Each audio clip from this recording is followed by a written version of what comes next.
Hi, I'm Miss Hamill, and I'm a first grade teacher at Donahoe Elementary. I'm excited to have a little bit of time to spend learning with you all today.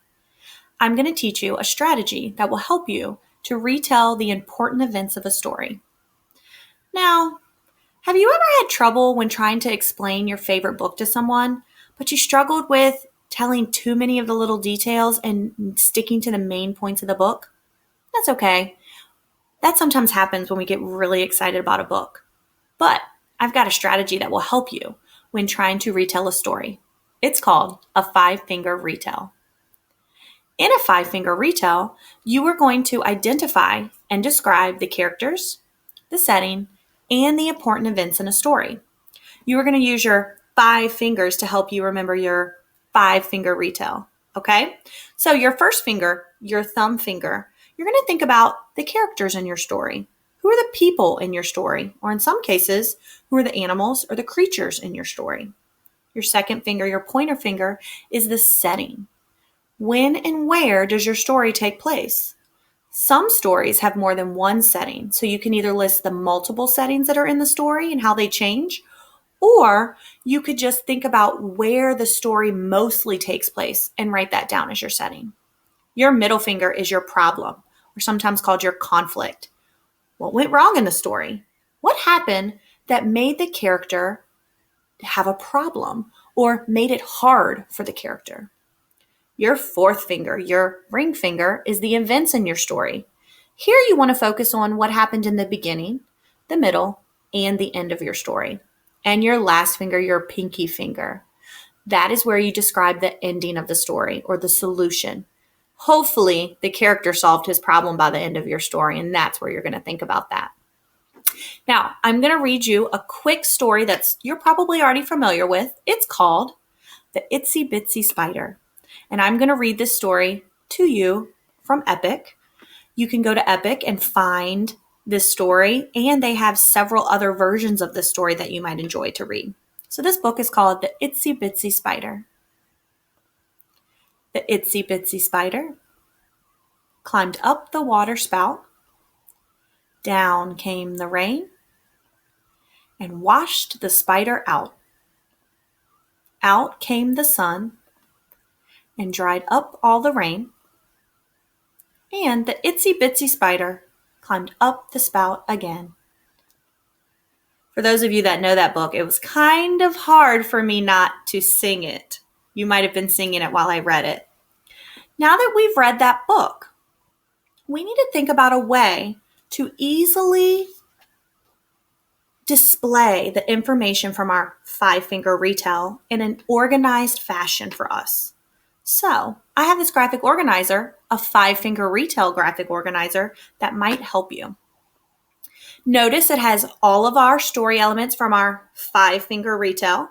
You see the characters, the setting, the problem or the conflict, our events, which I have separated into three empty boxes for B, M, E, beginning, middle, end.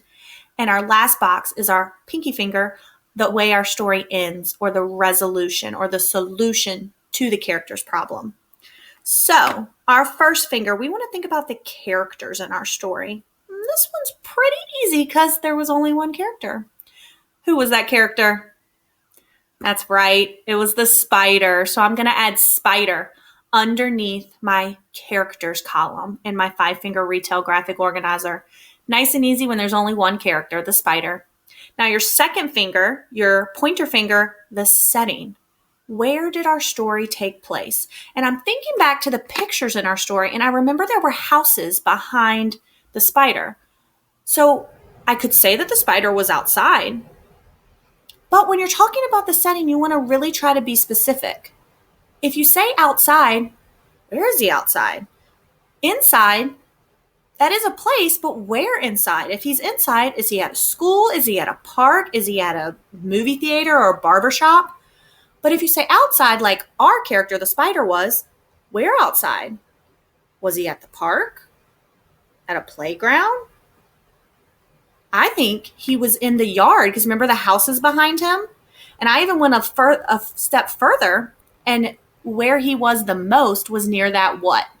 What was he climbing up? The water spout. Good job.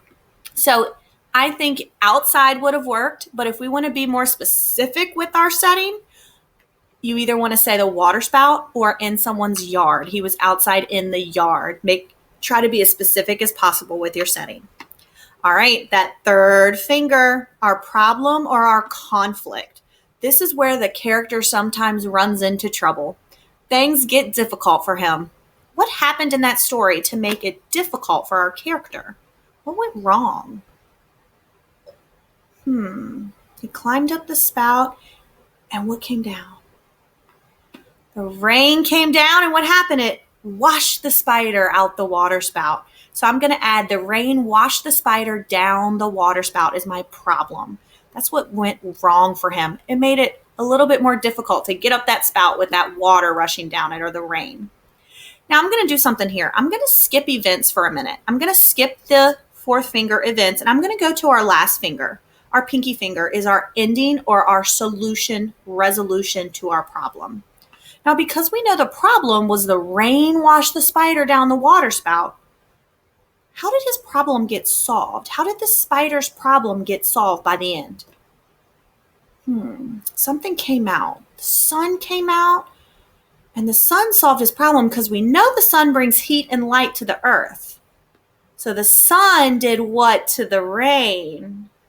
It dried up the rain. Now his problem was the rain coming down because that's what washed him out of the spout. Now the sun dried up all that rain. So that solved his problem. That's your resolution.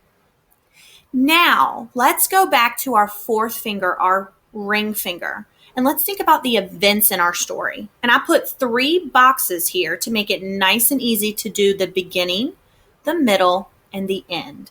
So let's think about the beginning. What happened first? We want to think about the big idea of the beginning. What happened? What did the spider do?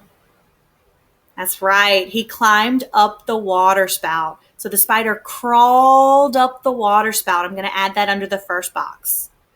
Now go to the middle. Something happened after he crawled up that water spout. What happened? It's our problem over here. So this story is such a short story that the problem actually happens to be the exact same thing as the middle, which is kind of cool here. So the spider crawled up the water spout in the beginning, and then the rain washed the spider down the water spout. That's our problem, but it's also the middle of our story. A lot of times, the problem can be introduced in the beginning or the middle, but if it's a really short story, this just happened to be the same as our middle, our problem. So that's okay. Now, the spider crawled up the water spout in the beginning. The rain washed him out in the middle. Now, we know our resolution is the sun came out and dried up the rain, but that's not the only thing that happened in the end. What else happened? After his problem got solved, something else happened. What did he do? He climbed back up the water spout. Good job. The sun dried up the rain, and the spider climbed up the spout again. Now look, we have our whole organizer filled in. We have our characters, we have our setting, we have our problem, we have our events with beginning, middle, and end. Nice job on that one. And we have our ending, our resolution. 5-finger retell to retell the important events of our story. Awesome. Now it's your turn. I want you to go and find a book. Find a comfy spot, curl up with that book and get ready to read. And after you read, I want you to try to retell your story using the 5-finger retell.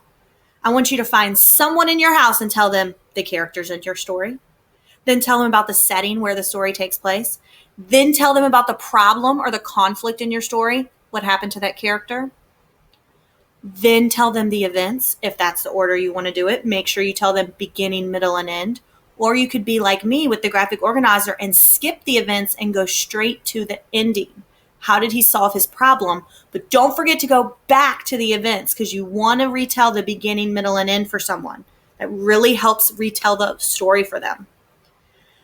It has been so fun learning with you today. Remember that we learned about the 5-finger retell, 5 story elements to help us retell a story. And if you want to challenge yourself after you read a book, you could try the 5-finger Retell graphic organizer, where you list the character, setting, problem, events, and ending. I have had so much fun with you today. I hope that you use the 5-finger Retell strategy in the future, and I hope you have fun.